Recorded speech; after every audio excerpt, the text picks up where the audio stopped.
نبی پاک حضور صلی اللہ علیہ وسلم نے ارشاد فرمایا، اسلام کی بنیاد 5 چیزوں پر ٹکی ہوئی ہے۔ اسلام کی بنیاد 5 چیزوں پر ٹکی ہوئی ہے۔ حدیث 8 میں عبداللہ بن عمر رضی اللہ نے فرمایا، روایت کرتے ہیں کہ حضور صلی اللہ علیہ وسلم ارشاد فرمایا، اسلام کی بنیاد 5 چیزوں پر رکھی گئی ہے: گواہی دینے کی اللہ کے علاوہ کوئی معبود حقیق نہیں ہوگا، محمد صلی اللہ علیہ وسلم کے رسول ہے، نماز قائم کرنا، زکوٰۃ ادا کرنا، حج کرنا اور رمضان المبارک کے روزے رکھنا۔ ان کے فائدے: امام بخاری کے نزدیک اسلام اور ایمان ایک ہی چیز ہے، اور یہ باب بند کر ثابت کیا گیا ہے کہ شریعت کے چند چیزوں سے ایمان کو جوڑا ہے اور ان میں کمی اور بیشی ہو سکتی ہے۔ امام بخاری خود فرماتے ہیں کہ مختلف شہروں میں ہزاروں سے زیادہ علم والوں سے ملا ہوں، سب یہی کہتے ہیں کہ ایمان قول اور عمل کا نام ہے اور یہ کم اور زیادہ ہوتا رہتا ہے۔ واقعہ علم کی فضیلت، دوبارہ سنیں، واقعہ علم کی فضیلت۔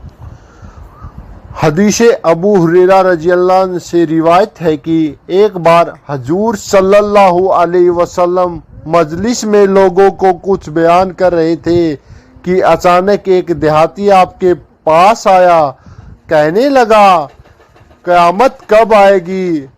حضور صلی اللہ علیہ وسلم اپنی باتوں میں لگے رہے۔ کچھ لوگ کہنے لگے، آپ نے دیہاتی کی بات کو سن تو لیا ہے لیکن اسے پسند نہیں فرمایا، اور کچھ لوگ کہنے لگے، ایسا نہیں بلکہ آپ نے سنا ہی نہیں۔ جب آپ اپنی گفتگو ختم کر چکے تو فرمایا، قیامت کے بارے میں پوچھنے والا کہاں ہے؟ دیہاتی نے کہا، ہاں اے اللہ کے رسول حضور صلی اللہ علیہ وسلم، میں یہاں ہوں۔ آپ نے فرمایا، جب امانت ضائع کر دی جائے تو قیامت کا انتظار کرو۔ اس نے معلوم کیا کہ امانت کس طرح ضائع ہوگی۔ آپ نے فرمایا، جب کام نالائق کو لوگوں کے حوالے کر دیا جائے تو قیامت کا انتظار کرنا۔ فائدے: عمر سے مراد دینی معاملات ہے، جیسے خلافت فیصلہ کرنا، فتوے دینا وغیرہ۔ اس سے معلوم ہوا کہ دینی ضروریت کے لیے عملہ کی طرح جانا چاہیے اور عمل والوں کی ذمہ داری ہے کہ وہ حق تلاش کرنے والوں کو تسلی بخش جواب دے۔ انشاءاللہ اللہ ہمیں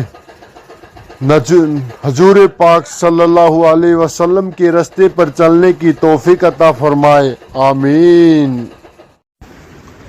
وضو کی فضیلت، وضو کی فضیلت۔ حدیث پاک ابو ہریرہ رضی اللہ تعالیٰ سے روایت ہے، انہوں نے کہا کہ میں نے حضور صلی اللہ علیہ وسلم کو یہ فرماتے ہوئے سنا کہ میری امت کے لوگ قیامت کے دن بلائے جائیں گے، جبکہ وضو کے نشانوں کی وجہ سے ان کے چہرے اور ہاتھ اور پاؤں چمکتے ہوئے نظر آئیں گے۔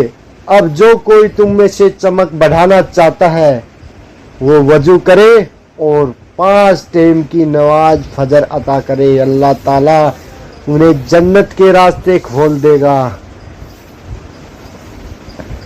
رسول حضور پاک صلی اللہ علیہ وسلم نے فرمایا کہ جو شخص 5 ٹائم کی نماز